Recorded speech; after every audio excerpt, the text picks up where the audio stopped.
La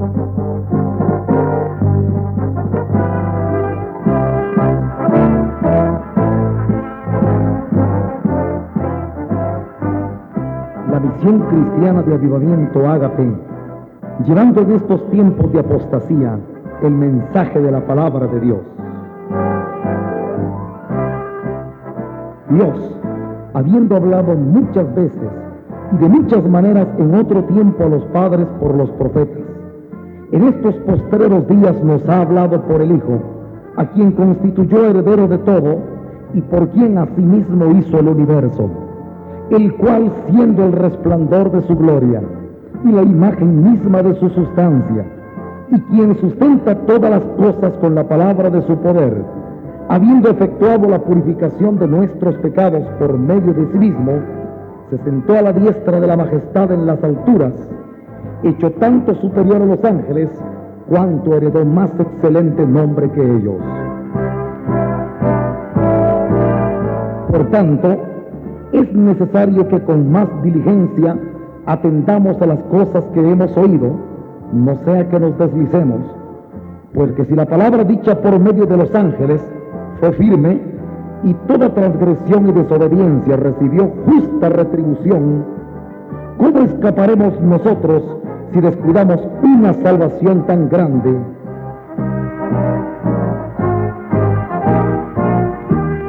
Y con esta preocupación llevamos hasta sus hogares el mensaje de la palabra de Dios.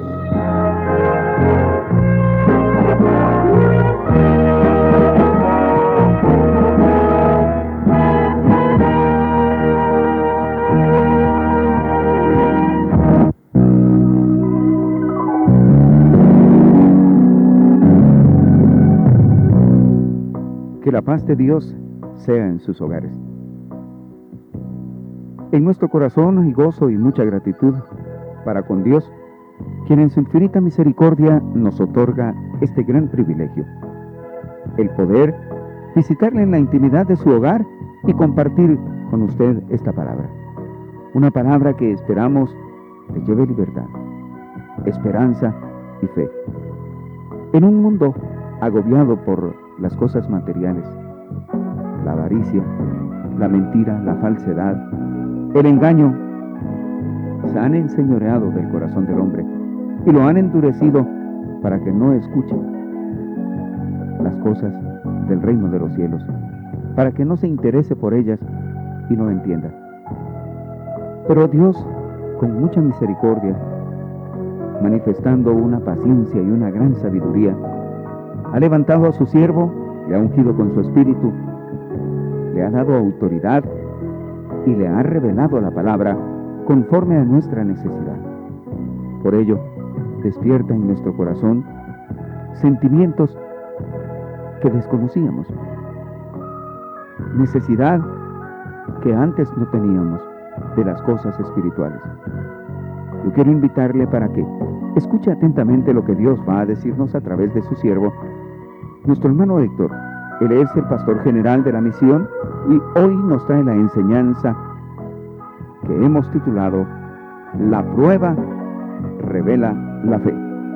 Yo le invito para que escuche atentamente. Ruéguele a Dios que abra su entendimiento y que disponga su corazón para poder atesorar esta palabra. Así es que de inmediato le dejo el tiempo a nuestro hermano Héctor. Que Dios te bendiga abundantemente. Lucas capítulo 3, amén. Leamos del versículo 8 en adelante, del 8 al 18. Haced pues frutos dignos de arrepentimiento, y no comencéis a decir dentro de vosotros mismos: tenemos a Abraham por padre, porque os digo que Dios puede levantar hijos a Abraham aún de estas piedras. Y ya también el hacha está puesta a la raíz de los árboles. Por tanto, todo árbol que no da buen fruto se corta y se echa en el fuego. Y la gente le preguntaba diciendo: entonces, ¿qué haremos? Y respondiendo les dijo: el que tiene 2 túnicas dé al que no tiene, y el que tiene que comer haga lo mismo. Vinieron también unos publicanos para ser bautizados y le dijeron: maestro, ¿qué haremos? Él les dijo: no exijáis más de lo que os está ordenado. También le preguntaron unos soldados diciendo: ¿y nosotros qué haremos? Y les dijo: no hagáis extorsión a nadie, ni calumniéis, y contentaos con vuestro salario. Como el pueblo estaba en expectativa, preguntándose todos en sus corazones si acaso Juan sería el Cristo, respondió Juan diciendo a todos: yo a la verdad os bautizo en agua, pero viene uno más poderoso que yo, de quien no soy digno de desatar la correa de su calzado. Él los bautizará con Espíritu Santo y fuego. Su aventador está en su mano y limpiará su era, y recogerá el trigo en su granero, y quemará la paja en fuego que nunca se apagará. Con estas y otras muchas exhortaciones anunciaba las buenas nuevas al pueblo. En un camino de verdad, hermanos, como es el Evangelio, tan verdadero, tan serio y tan importante como es el Evangelio del Señor, el Evangelio del Reino, hay una obra que Dios hace, hermanos, dado a la seriedad de lo que es el reino de Dios. El Señor advirtió, hermanos, que lo que iba a ser organización, el cristianismo como religión, el Señor profetizó, hermanos, que iba a ser pisoteado, que iba a ser torcido, que iba a ser degenerado. Eso el Señor lo da a conocer a través de varias parábolas proféticas. El Señor, por ejemplo, habla, hermanos, de una mujer que mete levadura en 3 medidas en una masa de harina, dice, hasta que todo queda leudo. Y está hablando del reino. El Señor habla de una contaminación. La levadura es un elemento que contamina, que corrompe. Y el Señor habla, hermanos, de la corrupción que iba a haber dentro de lo que iba a ser el reino en la tierra. Eso fue profetizado por Dios y se ha dado, y lo estamos viendo con nuestros ojos y estamos oyendo con nuestros oídos. Tanto mal testimonio que se oye hoy dentro del Evangelio no tiene ninguna cosa extraordinaria. En realidad, hermanos, estas no son cosas, no debieran de ser ya cosas como para que uno se esté pegando el susto cada vez. ¡Hala, qué tremendo! Ya saben lo que hizo un pastor allá. ¡Hala, qué tremendo! Y la gente cada vez pega el grito en el cielo y cada vez se asusta. En realidad, yo creo, hermanos, de que la conciencia, la luz de la palabra del Señor nos debe hacer entender a nosotros que las cosas son así porque el Señor así lo anunció que iba a ser. Y el Señor habló, hermanos, de la corrupción del reino. Sin embargo, la iglesia del Señor seguirá siendo, hablo de la verdadera iglesia del Señor, seguirá siendo, aunque sea, hermanos, en una mínima forma, en una mínima parte, algo muy diferente a lo que es la iglesia, hermanos, la iglesia popular, la iglesia, hermanos, que hace, digámoslo así, que el mundo elogia. Hay una iglesia, siempre ha habido una iglesia, toda la vida ha existido una iglesia verdadera, que se ha movido, hermanos, tal vez en el anonimato de lo que son las grandes organizaciones cristianas del mundo. Esta iglesia, hermanos, es diferente. Es diferente, hermanos, porque se caracteriza por su gran conocimiento de Dios y el respeto exagerado que le tienen a la palabra de Dios. La iglesia verdadera del Señor, hermanos, siempre ha sido una iglesia muy respetuosa de la palabra de Dios, porque sabe que la palabra de Dios, hermanos, es la vida, es el poder de Dios, es Dios, hermanos. La palabra dice, hermanos, en el libro de Juan, en el Evangelio de San Juan, que en el principio era el verbo, y el verbo estaba con Dios, y el verbo, o sea, la palabra, era Dios. Dios, que es espíritu, se da a conocer a través de una justicia dada a conocer por la palabra. Nosotros conocemos a Dios y su rectitud, su carácter, su forma de ser, no por fotos, no por videos. Nosotros conocemos quién es Dios, hermanos, porque la palabra nos da a conocer quién es Dios.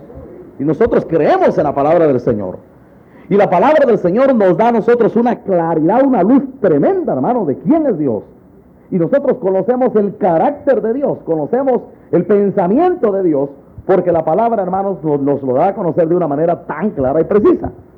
Sin embargo, hermanos, les vuelvo a decirles, en esta obra tan seria como es el reino de Dios, no se pueden faltar medidas serias de parte de Dios, hermanos, para formar a su pueblo. Y una de esas medidas serias que Dios hace para formar a su pueblo en la Biblia, hermanos, se le llama tribulación y prueba. Y yo quiero que me pongan mucha atención, hermanos. Yo creo que la enseñanza de esta mañana es muy importante. Nosotros, hermanos, cuando Dios, hermanos, ha estado formando un pueblo, explicaba el otro día, hermanos, de que la iglesia del Señor la constituyen 2, 3 personas que Dios saca en cada generación. El mundo está compuesto de muchas generaciones, de cientos de generaciones, desde que existe hombre hasta el día de hoy. póngale que cada generación aproximadamente tenga 40 años. ¿Cuántas generaciones se han movido desde que fue hecho el hombre de la tierra hasta el día de hoy? En cada dispensación de generación, Dios, hermanos, ha extraído un determinado grupo de gente. En algunas tal vez más que en otras. Probablemente más al principio y menos en este tiempo que estamos viviendo. Eso es lo más correcto a la luz de la palabra del Señor. Dios, hermanos, ha ido recolectando un pueblo a través de la historia. Recuerden, hermanos, que la iglesia no es algo muerto. Ustedes pueden leer en la palabra que aquellos siervos de Dios, hermanos, que dejaron de existir aquí en esta tierra, no dice en la Biblia y murieron, sino que dice duermen en esperanza, duermen en el Señor. Y lo vamos a ver, duermen en el Señor. Dios, hermanos, tiene un pueblo que no está muerto, sino que está vivo, y Dios ha ido recolectando una iglesia a través de todas las generaciones, hermanos. Pero esta iglesia, hermanos, ha tenido que pasar por una prueba. Dios siempre prueba a su pueblo. Hay algo que Dios no puede dejar de hacer, y es probar a la iglesia. La iglesia tiene que ser probada. El pueblo de Dios, hermanos, tiene que ser seleccionado dentro del mundo. Ustedes pueden leer al Señor, oír al Señor Jesucristo en cierta ocasión que decía: ustedes no me eligieron a mí, sino que yo los elegí a ustedes, dice el Señor. Es Dios, hermanos, el que elige a su pueblo. Pero para elegir el Señor, hermanos, tiene un método, y ese método se llama prueba o tribulación. Ustedes van a leer ahí en el libro de los Hechos como el apóstol Pablo dice, hermanos, es necesario que después de muchas tribulaciones entremos al reino de los cielos, dice. La tribulación y la prueba, hermanos, es algo de lo cual no puede ser exonerado nadie como hijo de Dios. Es la prueba, hermanos, la mejor medida para detectar si algo es paja o es trigo. Dios, hermanos, va a llevar trigo puro al cielo.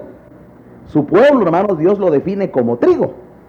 Dice que Dios apartará el trigo en el alfolí, pero la paja, dice, la echará en el fuego, donde arderá eternamente, dice. Y esa expresión es profética, es espiritual. Dios dice, hermanos, que lo que es paja arderá eternamente. Pero hay varias parábolas y hay varias enseñanzas, hermanos, y ustedes van a ver qué importante es entender esto. Nosotros, hermanos, somos metidos como un pueblo de Dios. Les voy a decir, hermanos, qué es lo que Dios prueba de nosotros. Dios, hermanos, a su pueblo le da un elemento, hermanos, que no existe en el mundo. En el mundo no lo hay. Por supuesto, conocen ellos que hay, pero no lo obtienen. Ese elemento se llama la fe. Escúchenme bien, hermanos. La fe es un elemento propio y único de la verdadera iglesia del Señor. Esa capacidad, ese elemento que se llama fe, no existe, hermanos, en el mundo. No lo hay. Por supuesto que ellos conocen y se habla de una fe, pero es una fe de teoría o de filosofía, pero ya vamos a ver la verdadera fe. Cuando Dios habla de la fe, habla, hermanos, de toda la manifestación de un hombre nuevo, de un hombre milagroso, de un hombre nacido de nuevo. La fe, hermanos, tiene que ver con muchas virtudes de ese nuevo hombre. Por eso es que el apóstol Judas dice, hermanos, que nosotros debemos de pelear ardientemente por la fe que le ha sido una vez dada a los santos. Pero esa fe, hermanos, incluye una serie de cosas. Por ejemplo, no podríamos hablar de que la fe suya va a ser probada si no definimos en qué área está siendo probada su fe. Por decirles algo, hermanos, nosotros tenemos que ser probados en la obediencia, y ese es un aspecto de la fe. Por contarles algo, en el mundo, hermanos, gente obediente no hay. Medio obediente quizás, pero gente obediente no lo hay. Las mujeres son rebeldes, los empleados son rebeldes, los hijos son rebeldes. El mundo está lleno de gente rebelde, y la Biblia lo dice, y eso ¿quién lo puede negar? El Señor dice, hermanos, que todos nosotros también, antes de conocer a Cristo, éramos hijos de ira, lo mismo que los demás, dice. Hijos rebeldes, generación contumaz. Así dice la palabra. Entonces, hermanos, nadie se escapa de esas características. Todos hemos nacido bajo un espíritu de maldición. El hombre, hermanos, que nace en esta tierra, nace torcido por el espíritu del mal que se mueve en todo el mundo. Pero al llegar a conocer a Dios, hermanos, y recibir a Jesucristo y entrar en el reino de Dios, Dios, hermanos, nos da un elemento utilísimo para funcionar dentro de la iglesia o dentro del reino. Hemos explicado muchas veces, hermanos, que la iglesia tiene una función transitoria. La palabra iglesia quiere decir una compañía sacada fuera del mundo, por supuesto. Y en la iglesia, hermanos, que hemos explicado algunas veces también, hermanos, que funciona como la embajada de Dios en esta tierra. En esta tierra todo es enemigo y todo es adverso a Dios, todo. Sin embargo, la iglesia, hermanos, es una especie de embajada donde funcionan leyes diferentes. Son leyes del reino, no son leyes de abajo. Por eso ustedes van a encontrar, hermanos, que a la iglesia le hace la guerra a todo el mundo. Digo a la verdadera iglesia, le hacen la guerra a todos, pero es porque estamos, hermanos, chocando en contra de leyes terrenas, estamos funcionando dentro de un reino espiritual. Pues en la iglesia, para funcionar en la iglesia, para funcionar en el reino, hermanos, Dios viene y nos da un elemento, porque sin ese elemento usted no puede funcionar. Y el Señor, hermanos, dice que reparte fe a cada uno de acuerdo a su capacidad. Dios reparte la fe. Y la fe, hermanos, es el elemento con el cual usted se va a poder desenvolver en esta vida espiritual. Les digo una cosa importante. La fe, hermanos, es ese elemento que a usted le permite accesar a la vida espiritual. Si usted no tiene fe, las cosas espirituales no las entiende. Por ejemplo, usted va a encontrar al apóstol Pablo, hermanos, que muchas veces nos agarra a nosotros, agarra a la iglesia y la saca del materialismo, la sacude y la trata de introducir a la vida espiritual. Por ejemplo, el apóstol Pablo decía en cierta ocasión, exhortando a los cristianos de Corinto, miren, les decía, nosotros debemos de mirar no las cosas que se ven, sino las que no se ven, les dice. Porque las cosas que se ven son temporales, pero las que no se ven son eternas. Fíjense, hermanos, que parece una contradicción lo que está diciendo el apóstol Pablo, pero es una exhortación a la vida de fe. Está diciéndole, miren, ustedes miren las cosas no que se ven, miren lo que no se ve. Y eso parece una locura. Materialmente hablando, ¿quién entiende eso? Pablo dice, hermanos, que nosotros debemos de procurar mirar lo que no se ve. Y al decir esto, hermanos, Pablo, por supuesto, está dando por entendido que, hermanos, que las personas que oyen esta enseñanza son personas que ya saben lo que es la fe, lo que nos accesa a la vida espiritual. Una persona, hermanos, que no es espiritual, o mejor dicho, que no tiene el elemento de la fe, es una persona, hermanos, que solo anda viendo aquí en este mundo glorias terrenales, solo piensa en comer, en vestirse, en pasear, disfrutar, hacer dinero, otras cosas de orden natural, de orden material, y no puede penetrar a las cosas espirituales porque no tiene acceso a ellas. Y no tiene acceso a ellas, hermanos, porque carece de la fe. Y la fe es lo que nos permite a nosotros tener acceso a una vida espiritual. Alguien dice la otra vez por ahí, yo no puedo creer que Dios sane las enfermedades. Y yo le creo que no cree. Por supuesto que yo también antes no creía. Y creía hasta que Dios me dio fe. Ese es el asunto.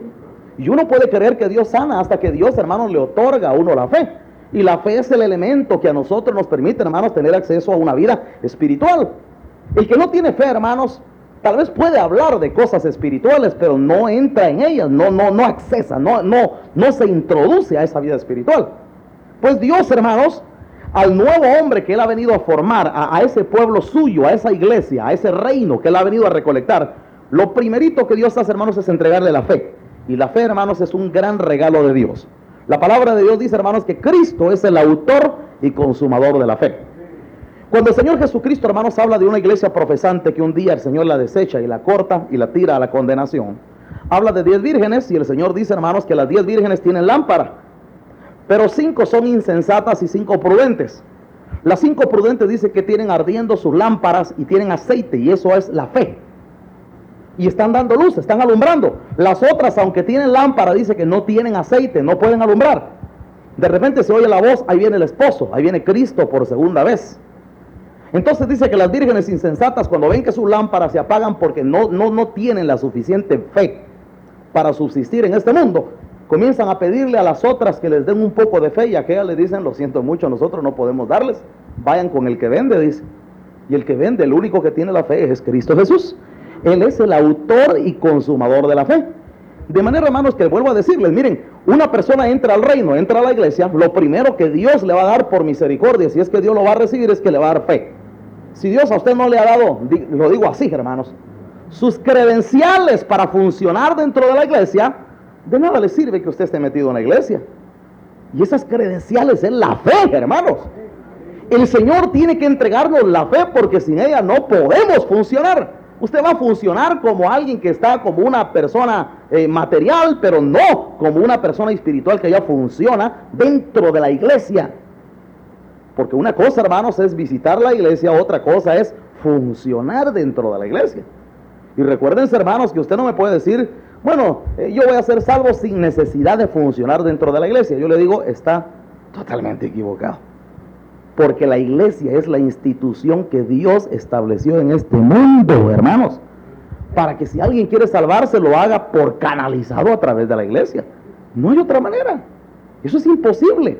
Usted puede leer al apóstol Pablo cuando le dice a Timoteo qué es la iglesia. Le dice, mira, la iglesia es la casa del Dios viviente, le dice, columna y baluarte de la verdad, le dice.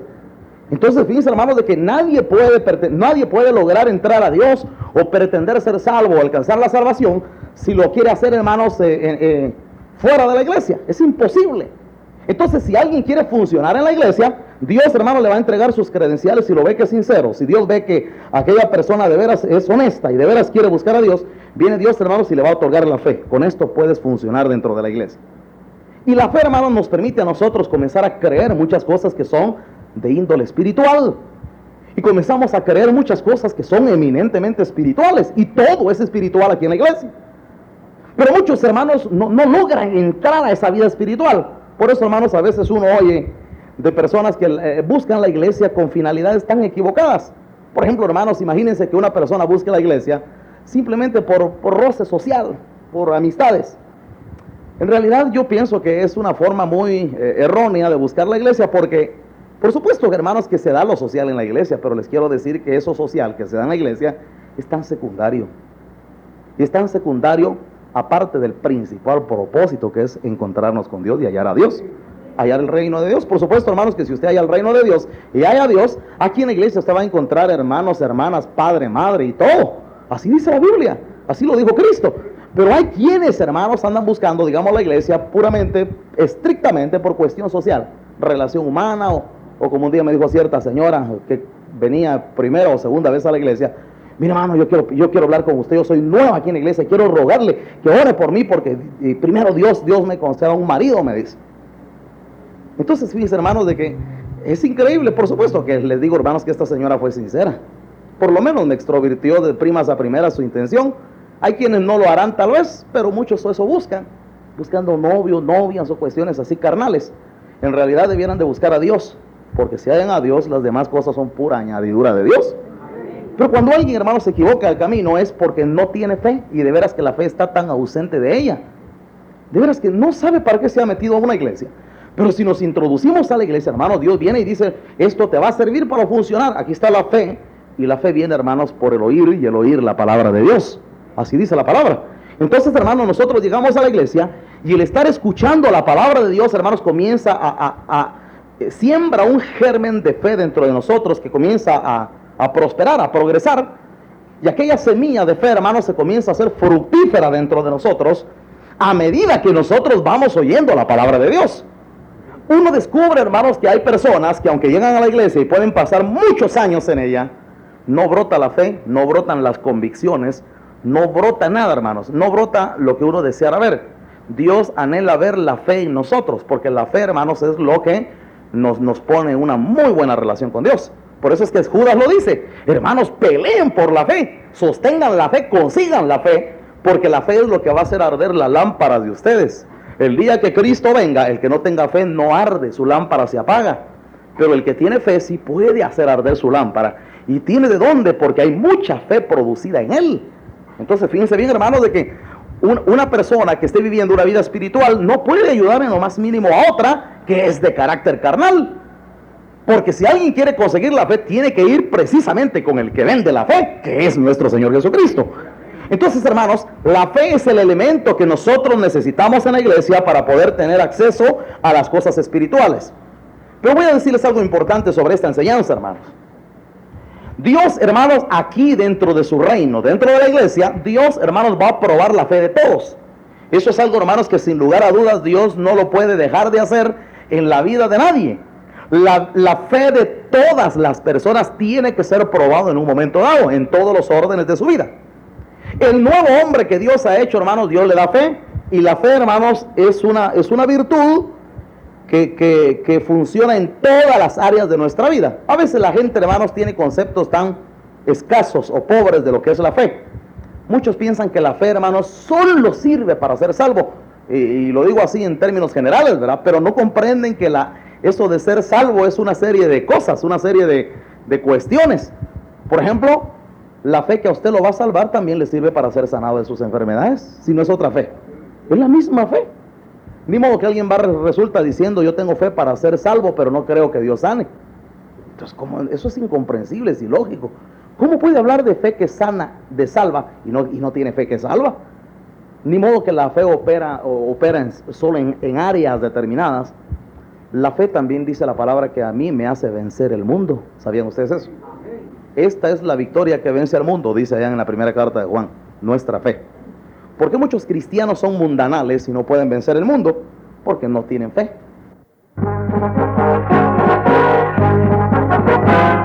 La Misión Cristiana de Avivamiento, Ágape, presentó el mensaje de la palabra de Dios. Conscientes de nuestra función, que como pueblo de Dios nos ha sido encomendada, y con el propósito de mantener firme la fe y la esperanza en el pronto retorno de nuestro Señor Jesucristo, hemos proyectado este mensaje de libertad para el cautivo, sanidad para el enfermo, gozo y paz para el menesteroso y de fe para el necesitado.